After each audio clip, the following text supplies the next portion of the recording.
Welcome to Intuitive Astrology with Molly McCord. Thank you so much for joining me today. As in today's episode, we're going to discuss the major astrology of January 2026. We begin a new journey around the Gregorian calendar and we shift into a new numerological new year. We move into a 1 year of beginnings, new intentions, fresh motivation, expansive potentials, and new directions to trust and pursue. So in addition to the astrology of this month, you may be feeling that energy of the 1 year bringing you in to new consciousness around what's possible for you, the new starts you're ready for, what you want to invest in and put your energy towards that didn't previously call to you, but now it is supported. Now is the time for these beginnings that maybe were delayed or felt too distant. Now they're coming front and center. Now it's divine timing for them. In February, we will change energies again into the year of the fire horse. That will happen on February 17th, which is the Chinese Lunar New Year, and it also happens to coincide with an eclipse.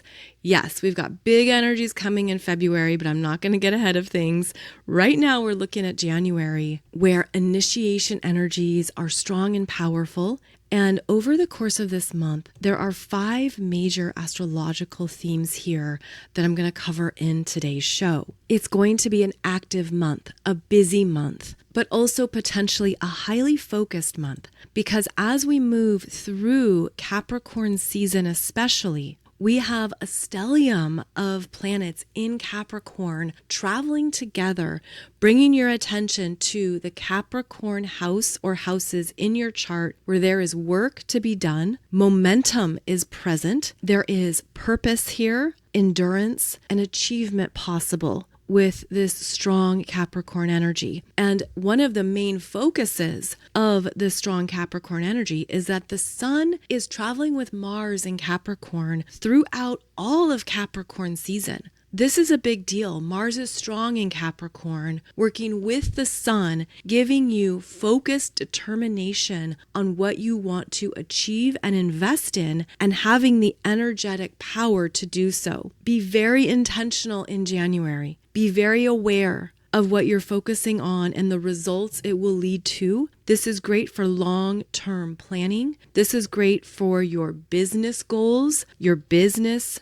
objectives, anything new you want to bring into your work, your profession, your career, anything you're feeling energized around to take on and see it through is beautifully supported. This is very strong earth energy. It's asking you, what do you want to build that will last for the future, perhaps even have a generational impact? This Capricorn energy can stabilize the practical components of what needs to be taken care of, what needs to be done, what needs to be put into place. You could simply feel you are just busier at work. There's a lot calling to your energy that you've got to focus on, get it done, prioritize. So ensure that it's in alignment with what you want for the long term, because that is one of Capricorn's main strengths. With Mars exalted in Capricorn, you move with a higher intelligence around what matters.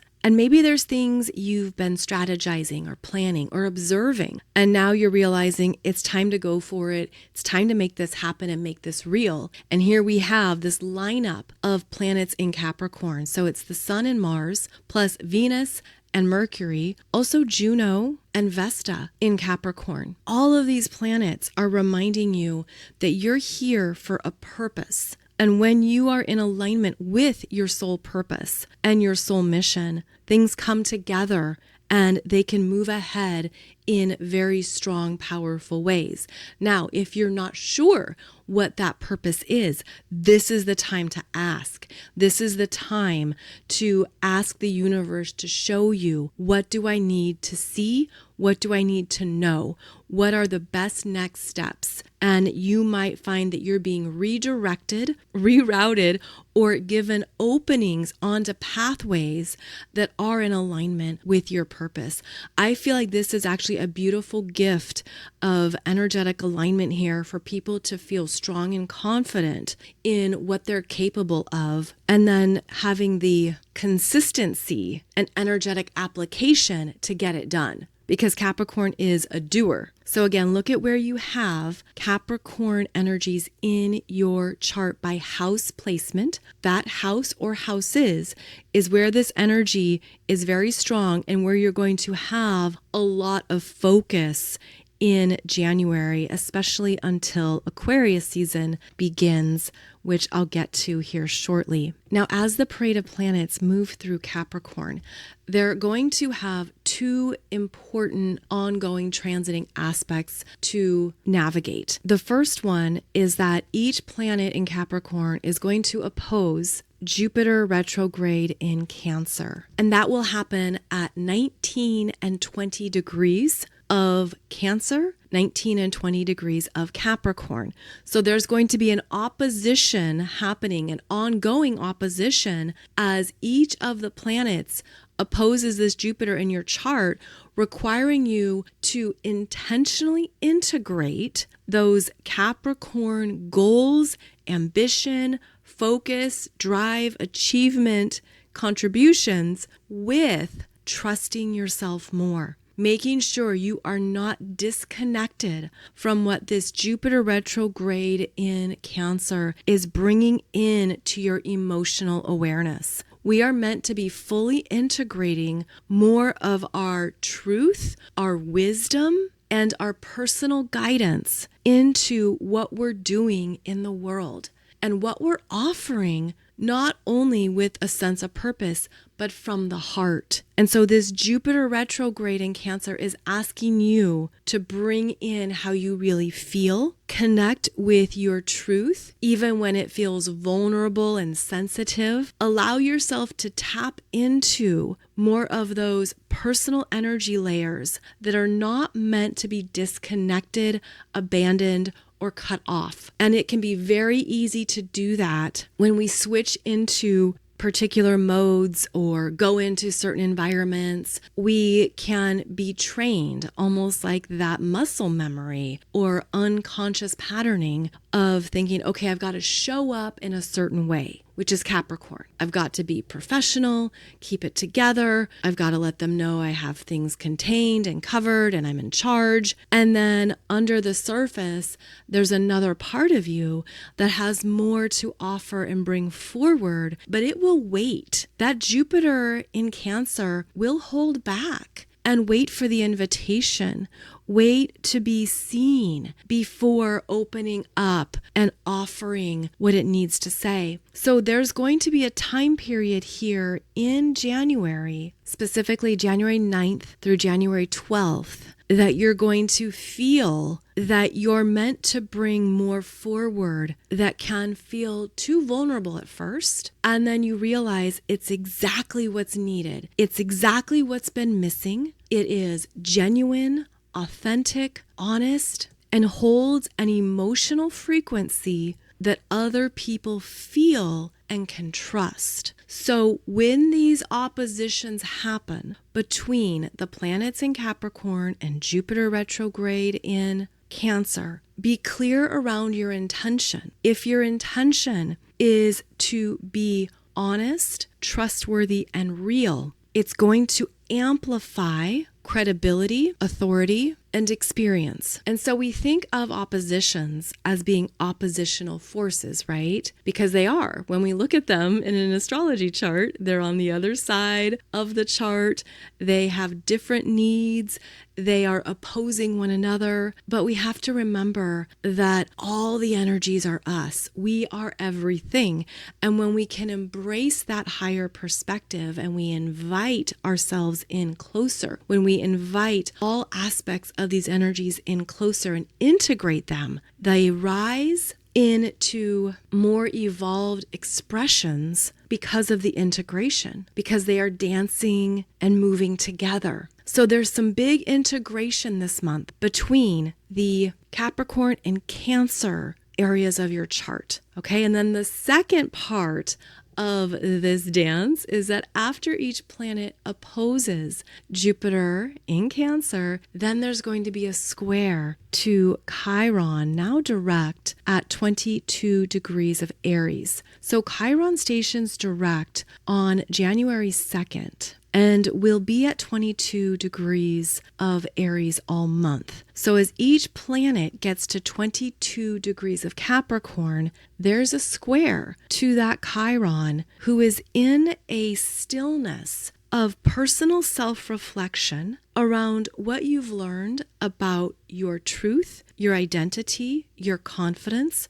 your courage, your independence. Chiron in Aries is reprogramming your core frequency of what it means to be you on the planet, how you're able to love and accept and heal the root chakra, how you're able to love, heal, and accept your true self, how you're able to be aware of who you came here to be without the false ego or previous versions of self that no longer resonate. And so at first, Chiron tends to make us very vulnerable in that rawness. I feel there's a rawness after Chiron stations direct. And this is also the energy of moving forward now, moving ahead while embracing what you've learned about yourself since late July when Chiron stationed retrograde. So a slow-moving Chiron in Aries is more raw, tender, and is moving slowly, but intentionally slow. The planets squaring this Chiron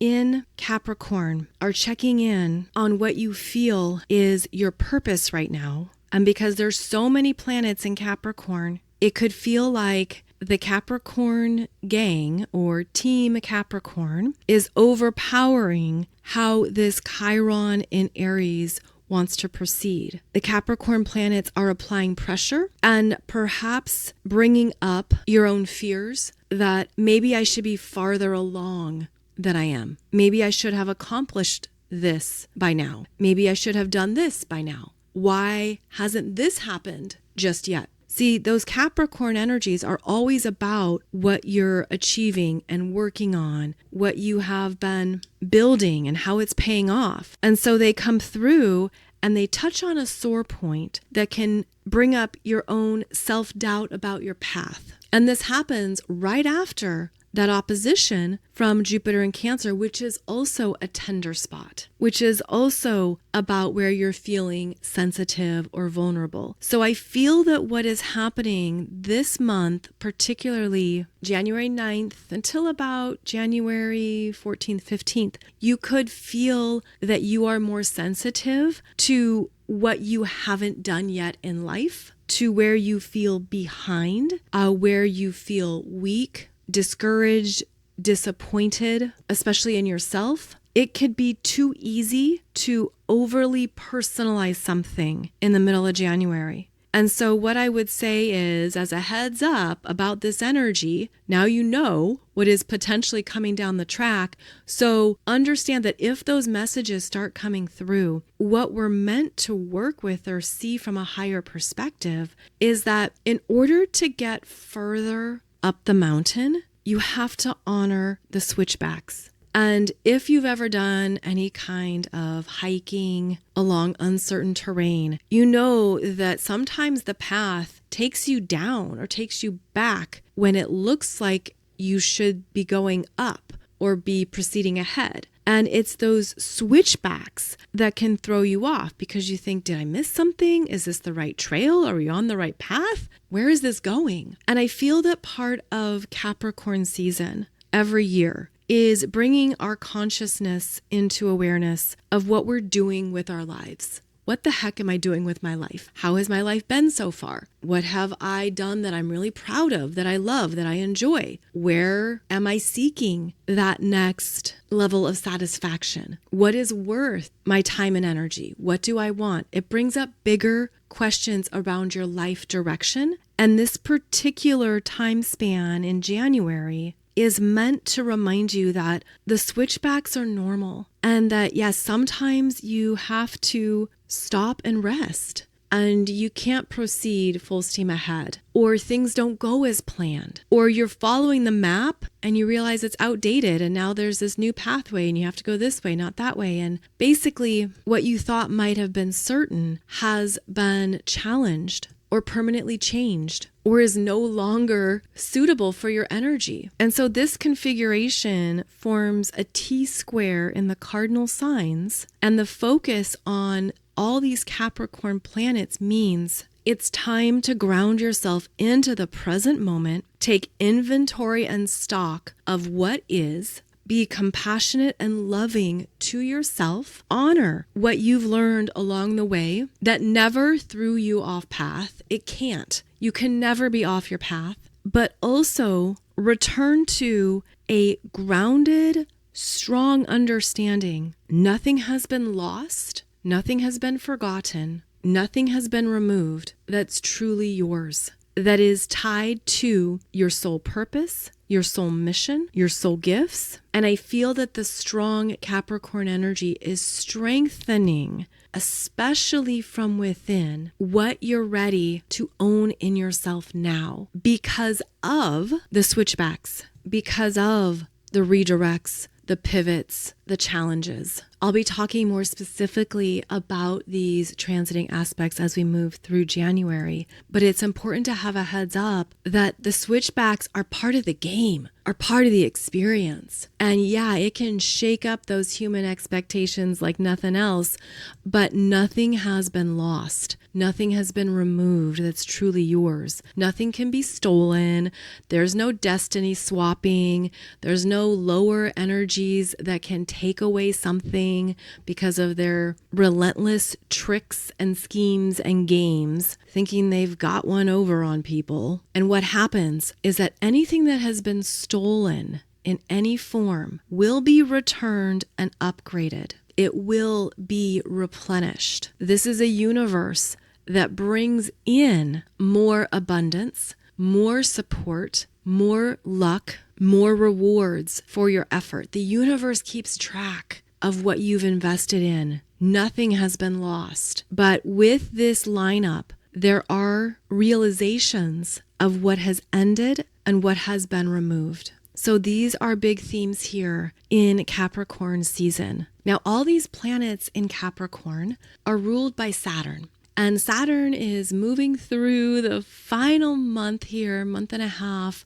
of his journey in Pisces. And as he does so, he has yet again another sextile to Uranus and Taurus at 27 degrees. Both planets will be at 27 degrees, creating a sextile from January 14th until January 25th. So a good 10 days of this sextile being active yet again. We can also add in the fact that Neptune, as 29 degrees of Pisces, is also part of the sextile. And this is allowing us to make changes and move ahead for our own best and highest good, allowing us to be more creative and receptive to what we feel is true for us now.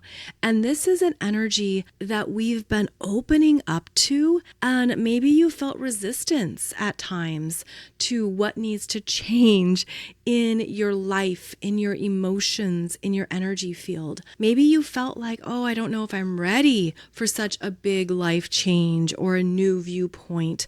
I don't know if I'm ready to let go of some things that I've held on to or that I've embodied throughout most of my life. This is stirring up our unconscious survival habits and patterns. This is asking us to let go of what we thought we had to maintain or continue to grasp onto. Now there's a signal here from the universe saying it's okay to move forward. It's okay to move on. And this could feel like a big relief that you're giving yourself permission to make the necessary changes you've been resisting, avoiding, pushing back against. But this is an astrological alignment of deep trust in the changes. And I feel like the trust is flooding in from the soul consciousness level. It's coming down and giving you maybe many messages, especially over the past year, that it's okay to let something go, to allow it to be complete, and to set yourself free. But then, of course, we bring in our silly human egos and our need for security and our desire to maintain a comfort zone that fights against it and tries to find reasons why we shouldn't. This is going to be a time period when maybe you're understanding and really deeply feeling within yourself, it's okay to let this be. And when I do so, I feel freedom. I feel lighter. I feel stress leave my body. I feel more at ease, and that I'm able to trust what is ahead because I've let this go. We've been doing a lot of talk about letting go, and that's going to continue throughout January and into February until we get to the Saturn-Neptune conjunction at 0 degrees of Aries. So there could be some big messages here in January that you actually find yourself exhaling, because I feel like part of the incoming soul consciousness wisdom is that it's safe to evolve away from this. It's safe to be free. It's safe to move on. And it's also supporting our ability to hold more light, because what we are surrendering and releasing is related to density, karma, old ways of being that almost kept us too grounded onto the planet in a limited capacity. And you might sense that you're truly on board and ready for a new start, even though parts of that are missing. They are not fully present yet. And that's because the new frequencies are still incoming and uploading, but we have to create the void first. We have to have an opening. So January could be an interesting month in showing you where you're ready for that void, if you've been resisting it. For others of you who have felt you've been in that void and you've already been through this phase of it, you might sense that you're getting a lot of creative insights, new messages, just new energies coming in to that beautiful sacred space you've been owning and embodying. And with Saturn here in the sextile to Uranus, there's a strength that's present, feeling strong and ready to make inspired life choices. And they are harmoniously coming together. So this is very beautiful energy. You could even feel that you're being guided to certain places to close up energies there. You could feel that you're being guided into new places to open up energies there. That could be part of the receptive experience of this connection here with the sextile. Now, the energy of the month changes as the sun enters Aquarius on January 19th. That will happen at 8:44 p.m. Eastern Time. We move into Aquarius season. And as we do so, there is a lot of punchy, dynamic, powerful energies coming in, because the sun enters Aquarius January 19th and is going to have a conjunction to Pluto at 3 degrees of Aquarius on January 23rd. Now, this is a big world-changing energy. This is shattering old paradigms, old ideologies that no longer serve future direction.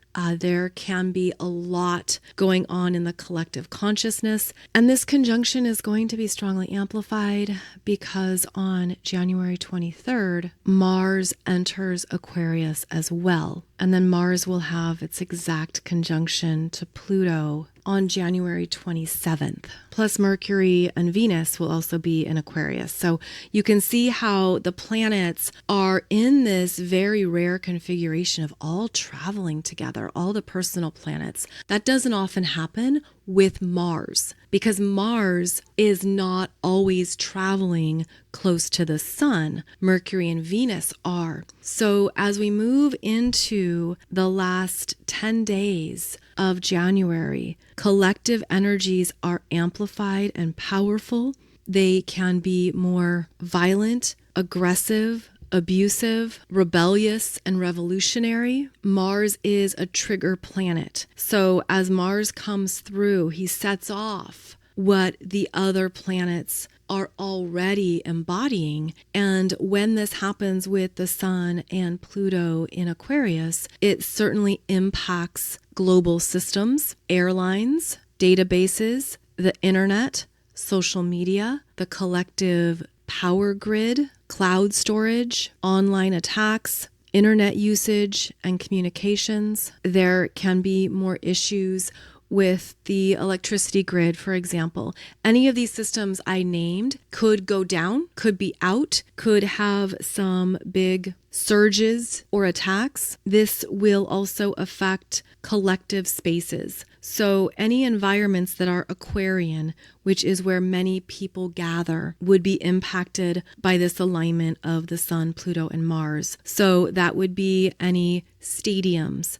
theaters, concert venues, amusement parks, train stations, airports, office buildings, apartment complexes are Aquarian. Now, I'm not saying this to create fear. I'm saying this to describe the Aquarian themes and the energies that would be impacted by this alignment. You're going to hear a lot of fear around this alignment in late January. And what that fear does is it takes our consciousness to that frequency. So we have a choice to make around where your mind and where your energy field is going to go. Because yes, there can be worst case scenarios. There can also be temporary experiences that have fast solutions, and they don't escalate because there are people available to solve the problem, take care of what's happening, course correct, or do whatever is needed to repair. So in other words, when we have these powerful astrological alignments, we can see that there will be things that happen that could affect many, many people. But let's put our collective consciousness on how to solve it, how to repair it, how to move the energy forward and not stay in that limited perspective of the problem or to be held captive by the fear. This alignment is also happening as Neptune re-enters Aries on January 26th, and that happens at 12:37 p.m. Eastern Time. Neptune is re-entering Aries, which will activate new beginnings, new frequencies, new starting points, and world developments that will take us into new territory. Neptune re-entering Aries at the same time as we have this powerful conjunction with the Sun, Pluto, and Mars in Aquarius means big world developments are happening, and there are going to be strong energies that we are all feeling affecting the collective in intense dramatic ways that are taking us into the future. That Neptune in Aries is ruled by Mars, and here's Mars in Aquarius bringing action to new life visions, new directions, moving away from tradition and cultural norms, feeling more rebellious. Rebellion is a very strong theme here at the end of January. There can be many more uprisings, more protests, more active demonstrations happening. There can be more of a collective assertion of what is wanted and needed that can't be held back. There's a lot of anger here. There's a lot going on under the surface with this alignment that is going to bring up frustration, impatience, and discord. But what I'm seeing here is that this energy is meant to be consciously used to take us forward into new experiences and new chapters. And it's meant to be a momentum that we use for good instead of, let's say, for example, staying in the anger. Now, Mars in Aquarius, Aquarius is a fixed sign. So it can circle in the conversations, in the reactions, in the plan. But this is a time to put it into motion, to do something that moves the energy forward. And I feel like it's going to be really working with evolving the nervous system. And that would be one empowering way to use this energy at the end of January. How can I evolve my nervous system consciously and intentionally to stay grounded and rooted in what is true for me, while knowing that I'm always in charge of my energy, my mind, my emotions, and how I choose to experience it on the planet. So this could be something that you integrate or you practice even more at the end of January, because again, these are very active, dynamic energies that I'll be talking about as we get closer to them here later in the month. But it's good to have a heads up, because I feel like we've been in a state of anticipation. Something big is coming. Something's happening. What's going to be unveiled next? And it's bigger than anticipated, but maybe not. I know that's relative to every person. And I realize even just saying that could rev up your nervous system. But we're moving through such a dynamic period of change that sometimes things aren't real until they're real, right? January and February are powerful months of 2026. And I mean paradigm shattering, we haven't been here before types of energies. So what do you need to do to take care of yourself? To take care of your energy and your needs, to ground yourself, calm yourself, maybe place your hand on heart, breathe deeply, and connect to your soul's intention that you're here on this planet at this time for a very important purpose, that you are here for a reason, and that you said, yes, I want to be there. I want to participate and contribute. I want to experience this. Sign me up. I'm going to handle it. I'm going to know what to do. I know I can always trust myself. And maybe that alone will help you connect with your soul's guidance system at this time. And so that is an overview of January 2026. Strong Capricorn energies that will have oppositions to Jupiter in Cancer and then squares to Chiron in Aries. We have the Saturn in Pisces sextiling Uranus in Taurus at 27 degrees, Sun conjunct Pluto at 3 degrees, then we bring in Mars, and then finally Neptune re-enters Aries. So as I mentioned, I'll keep discussing this even more as we move through the month, but I hope this gives you a good overview of how we begin 2026. And ultimately, may this activate some of the best, highest frequencies within you. May this give you beautiful, unexpected gifts that remind you why you're here in this lifetime. May this help you feel more excitement for your path ahead and what's possible, even though it's wildly unknown. We are made for these times. We are made for this. We can handle this, master this, move through this, and be even more expanded because of it. So I hope that however January unfolds in your world, you're able to see how it's benefiting your own personal ascension journey. As always, thank you so much for joining me for this show. I'll be back every Monday, Wednesday, and Friday. Yes, 3 podcasts a week now. They're meant to be shorter, except for this one, because obviously there was a lot to go through. But I hope that this gives you some good grounding as we move through these energies. And please know that I'm so grateful for your energy, your presence, and your connection. And I'm also excited to share with you some things that I have going on in the new year where I get to meet you, connect with you, and see you in person this year. So I'll share more about that as we move into the new year. Wishing you a beautiful day ahead, and I look forward to connecting with you again here soon. Take good care.